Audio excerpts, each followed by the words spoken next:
right, I'm out here at the tree service today now, and I'm just going to do a quick little ditty. I'm going to load a rick of firewood and see how fast I can do it. I'll check the time here, and I'm just going to throw it in the truck in a pile, and that's basically a rick, and I'm going to see how fast I can load this thing now. Let's get going. I'm not spending forever filming and setting up tripods and filming all this crap today. I'm just going to do a quick little ditty and talk about it, and we'll sign off when we're done. So, we'll see you in a little bit.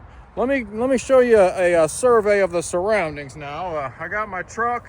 It's pointed into the wind. It's really windy today, so I'll get my tonneau lit up and get behind that, and that'll keep me out of the wind. And then we're going to be splitting this walnut wood.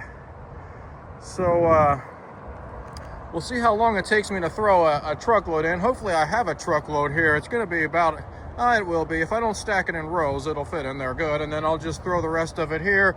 I think there is a pallet right over here. I'm going to grab that pallet and put some Firewood on it and let it dry out. I'll probably stack it right up against these two stumps with the extra stuff. So that's what's going on. I just want to do a quick ditty and get a little bit of footage while I'm here.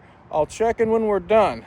All right, it's right at 3 o'clock now. It took me about 50 minutes to do that, 49 minutes or something. It was 2:12, and then it was 3 o'clock when I was done. And that's a rick of firewood I got in there. It may be actually over a rick because I did kind of shuffle it around and pack it down in a little bit, and I kind of went over here. Now, there was a lot of weird grain in that walnut. I mean, if you look at that piece there and this piece here, there was a lot of twisted, knotted crotch pieces in there.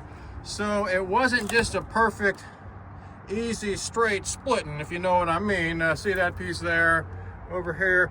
So I gave the splitter, it was more than a fair trial. I didn't just go for all the easiest stuff. I mean, there's really not a lot of easy stuff left. So several of those rounds I had to fight with a little bit. It was breaking off in little pieces and everything. There's a few odd pieces of firewood in there too. I had some break-offs and I just threw them in. I mean, if I got something that was 12 or 13 inches, but it's good walnut wood, I just threw it in there. And I've been burning a lot of those chunks myself, and it doesn't hurt to mix them in.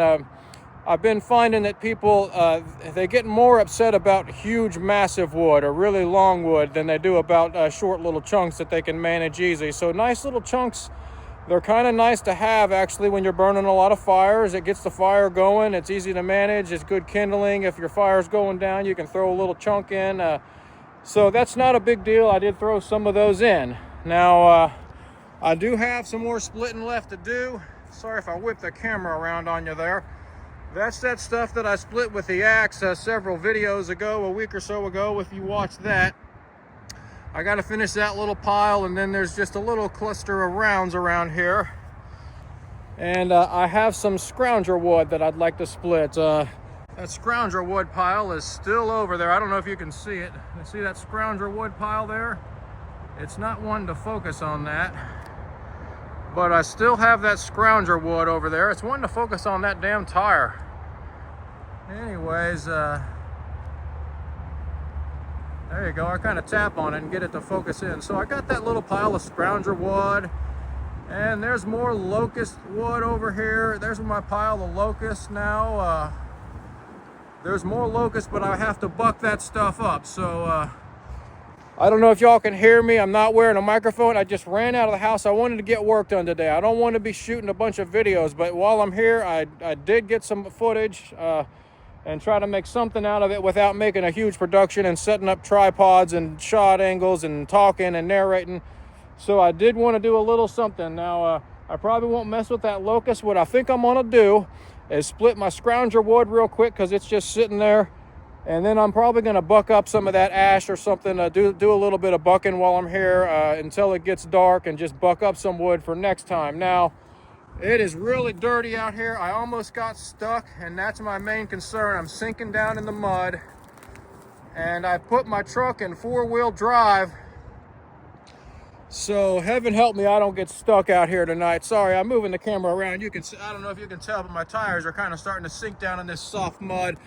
This place is going to be a mess now all winter. I mean, I hate to say it, but it just is so muddy, and it needs to dry out, and it keeps raining every few days. You know, once a week we get rain or snow, and it's 40 degrees, 19 degrees at night, whatever. and it's never going to dry. So it either needs to get real cold and freeze, which we don't get in Kentucky. That's the problem, is it never stays real cold for more than a week or two maybe. It's just this constant inch of snow, 40 degrees the next day. You know, sleeting rain, high of 35. It's just, it never ends. So I don't know when this place will ever get dry out. I hope to God I don't get stuck out here this winter sometime. I put my truck in 4-wheel drive today because when I was backing in 2-wheel drive, my little tires started spinning on me. So I'm scared about that, and I got a lot of weight in here. I don't know if that'll be good or bad. It's making me sink down, but it also puts weight on the tires to get some traction. So you be the judge of that. Let me know in the comments if you think that would help or not. But anyways, I do want to get moving on. Hopefully we got a nice little video, a little something here to talk about today. That's a nice little load of walnut, even though there is a lot of break-offs and weird stuff in there. It'll be a nice little, it'll be a nice thing to have. I mean, walnut's good. It'll burn. You know what I always say, it will burn. Wilburn and his wife, Bernadette. So if you were going to use your bills to pay your firewood, that would be Bernadette. There's a joke in there somewhere. I haven't figured it out yet. All right, well, I'm going to sign off here now and get back to work and just work. Sometimes you need to just turn the camera off and work and make firewood. So we're getting down to business today. I'm gonna get to work and make some wood. Don't forget to like and subscribe to the channel, and I will see you guys next time. Okay, it started raining on me. My little machine got rained on. I'm not thrilled about that. So this is my wood. Now, if you watch me buck up this wood, there was that bolt in the middle of that piece of wood, and that's what was in there. It's pretty nasty. I'm glad I didn't hit that. I was fortunate enough to avoid that. So I got a couple little piles of walnut here, and I got a truckload full of walnut, and I got some more things to do. So it is raining, and I'm covering up the camera here. I don't want to ruin my camera either, but I'm gonna have to towel down my little machine, maybe hose it off when I get home. The things that I have to do just keep adding up. That's just extra work. I don't like my log splitter to get soaking wet, even though a lot of people just leave them outside in the rain all the time. I'm gonna have to clean that up a little bit and deal with that now too tonight, in addition to everything else that I have to do in life. Unload wood, cook dinner, load wood, whatever, you know, there's always stuff to do. So I'm gonna sign off here for now. I gotta go split that scrounger wood. Okay, I just want to give a little update now on the scrounger wood. The rain has let up a little bit.